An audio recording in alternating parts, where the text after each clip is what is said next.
Hello students, welcome once again in Sundar Sir's classes. How are you? Hope you all will be fit and fine. उम्मीद है कि आप सभी स्वस्थ होंगे। तो स्टूडेंट्स, जैसा कि अभी परीक्षाओं का दौर शुरू हो चुका है और कॉम्पिटिटिव एग्ज़ाम्स भी आने वाले समय में जो है वो होने वाले हैं, जैसे स्टेट है या और भी अन्य परीक्षाएं जो है वो होने जा रही हैं। तो इसी सिलसिले को आगे बढ़ाते हुए मैं आपके लिए आज लेके आया हूँ जो इंग्लिश से रिलेटेड ही एक और टॉपिक है, बहुत ही कॉमन टॉपिक है और अगर इसकी इम्पोर्टेंस देखी जाए तो इसकी इम्पोर्टेंस जो है वो बहुत ही ज़्यादा होती है। ये हमारा जो टॉपिक है ये ना केवल स्कूलिंग स्टूडेंट्स के लिए बल्कि हर प्रकार के जो स्टूडेंट है जो किसी प्रकार की मीन्स अगर वो इंग्लिश के अंदर अगर एफिशिएंसी अचीव करना चाहते हैं, अगर वो अपनी इंग्लिश को स्ट्रेंथन करना चाहते हैं, अपनी अंग्रेजी को मजबूत करना चाहते हैं, तो उनके लिए जो है ये बेसिक्स जो चीज़ें हैं जो मैं इस वीडियो में मैं आपको बताऊंगा उनकी तरफ ध्यान देना बहुत ही आवश्यक है। और ख़ास तौर से ऐसे स्टूडेंट्स जो बिगिनर्स हैं, जो स्टार्टर हैं, जिन्होंने अभी मीन्स शुरू किया है इंग्लिश सीखना या फिर वो इंग्लिश में एक एफिशिएंसी अचीव करना चाहते हैं, तो उनके लिए इंग्लिश की इस बेसिक जो चीज़ें हैं इनकी तरफ ध्यान रखना बहुत ही आवश्यक है। और आज का जो मेरा टॉपिक है जो मैं आज आपके सामने एक्सप्लेन करने जा रहा हूँ वो हमारा टॉपिक है हमारा स्पेलिंग रूल्स का। तो स्टूडेंट्स, जैसा कि आपको पता है स्पेलिंग रूल्स जो है वो इंग्लिश जो है वैसे तो एक बहुत ही कंफ्यूजिंग लैंग्वेज है और इसके अंदर बहुत ज़्यादा एक कॉम्प्लेक्सिटी है, क्योंकि इसके अंदर बहुत सी ऐसी चीज़ें हैं जो जैसा दिखता है वैसा बोला नहीं जाता। फिर भी जो है कुल मिला के हम ये नहीं कह सकते कि आप एक भी इसको हम अवॉइड करें इसके रूल्स को। फिर भी कुछ ऐसे कॉमन रूल्स हैं इंग्लिश में स्पेलिंग से संबंधित, अगर आपने उन रूल्स को अच्छी तरीके से स्टडी किया है तो इंग्लिश के लिए स्पोकन में या रिटन में आप काफ़ी हद तक अपनी कमियों को दूर कर सकते हैं। तो लीजिए मैं आज का हम ये लेसन शुरू करते हैं और मैं आपको इस लेसन में बताऊंगा एक एक करके स्पेलिंग्स के कुछ रूल्स के बारे में। बहुत ही कॉमन रूल हैं, कोई मैंने हार्ड एंड फास्ट है बहुत कोई कॉम्प्लिकेटेड रूल्स नहीं, बल्कि एक कॉमन से रूल है जो लगभग आपको कुछ एक को पता भी होता है जिनके बारे में, लेकिन हमने कभी उनकी तरफ गौर नहीं किया होता। तो लीजिए हम स्टार्ट करते हैं हमारा ये लेसन।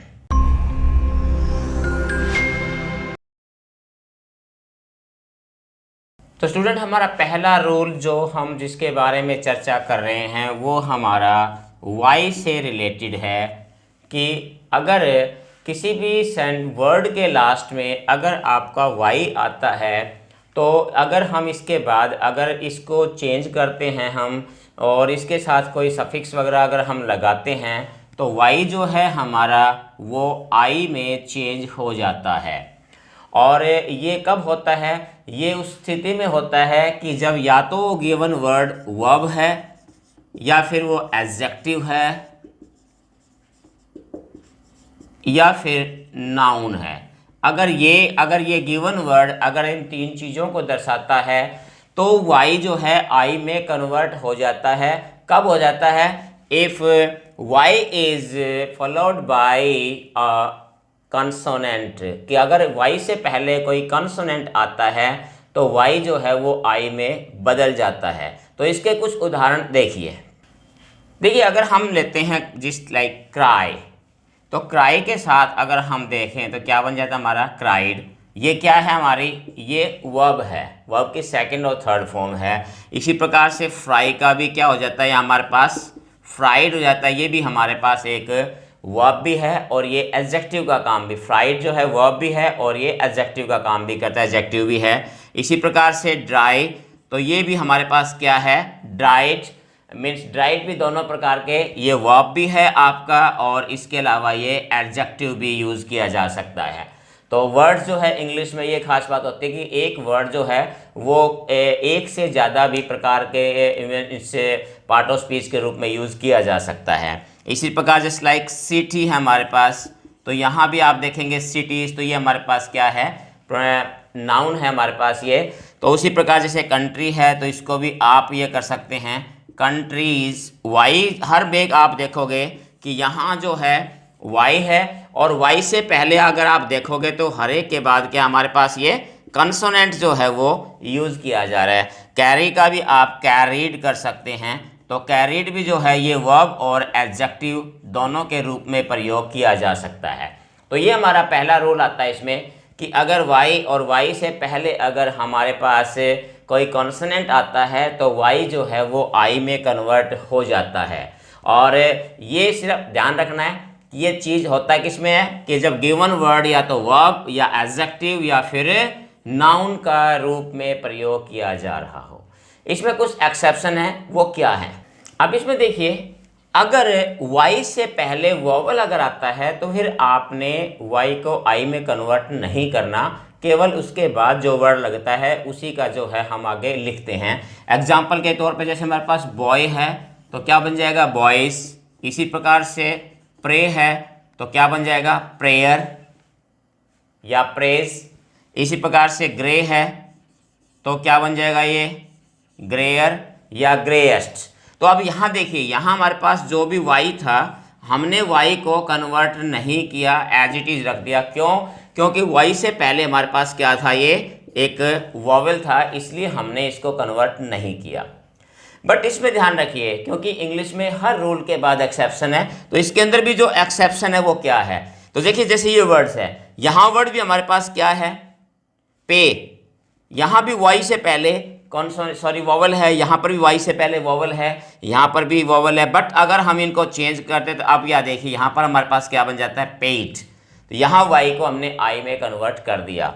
ठीक उसी प्रकार से से के अंदर भी क्या सेट हो जाता है, यहाँ पर भी हमने कन्वर्ट कर दिया। उसी प्रकार से ले के अंदर भी क्या हो जाता है लेड हो जाता है। तो ये कुछ एक वर्ड्स हमारे एक्सेप्शन में होते हैं, इस चीज़ का आपने ध्यान रखना है। तो ये था हमारा रूल नंबर फर्स्ट। अब मैं आपको बता रहा हूँ रूल नंबर 2। रूल नंबर 2 में हमारे पास देखिए कन्फ्यूजन होता है कि आई ई और ई और ई आई, ये देखिए दो हमारे पास ऐसे वर्ड्स हैं जिनमें अक्सर हमें कन्फ्यूज हो जाते हैं इसको लेके कि पहले कौन सा वर्ड किसके साथ आता है। तो इसके बारे में बिल्कुल आपको मैं क्लियर बता दूं, बिल्कुल क्लियर क्या है कि अगर हमारे पास इनसे पहले अगर सी आ जाता है, अगर हमारे पास सी है तो सी के बाद आप जब भी यूज करेंगे तो सी के बाद आप क्या करेंगे ई और आई का यूज करेंगे।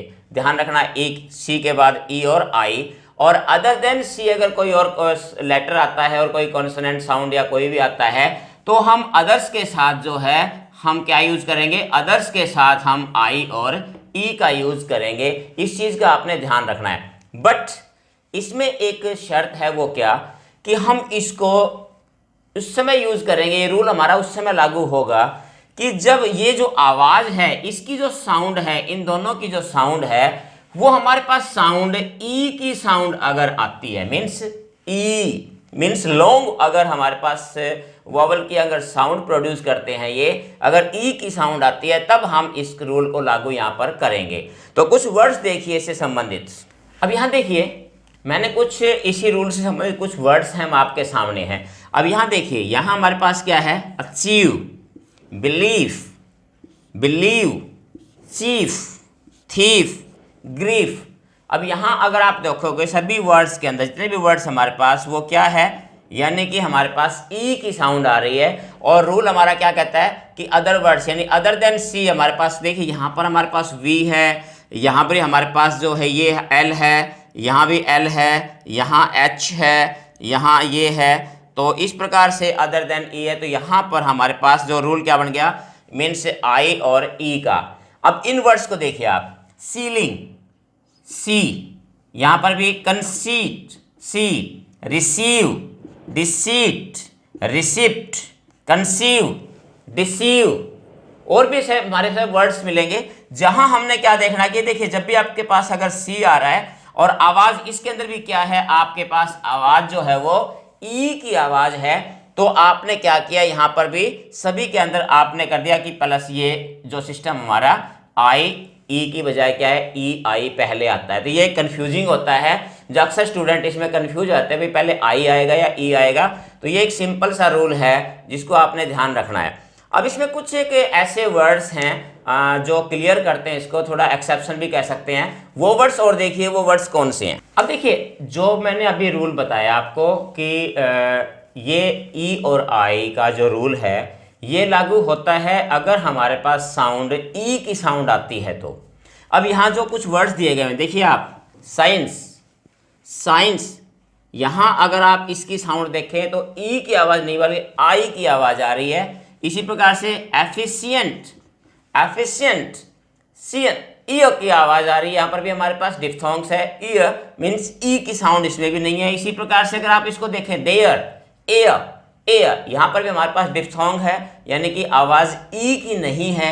इसी प्रकार से foreign, height, neighbour, A I means यहाँ पर जो आवाज़ है इन वर्ड्स में, तो अगर इसमें आप ये कह सकते हैं कि यहाँ देखिए रूल जो है ये एक अलग से, सी के बाद ई आई होना चाहिए था या यहाँ पर इसके बाद आई ई होना चाहिए था। ये यहाँ पर लागू क्यों नहीं हुआ?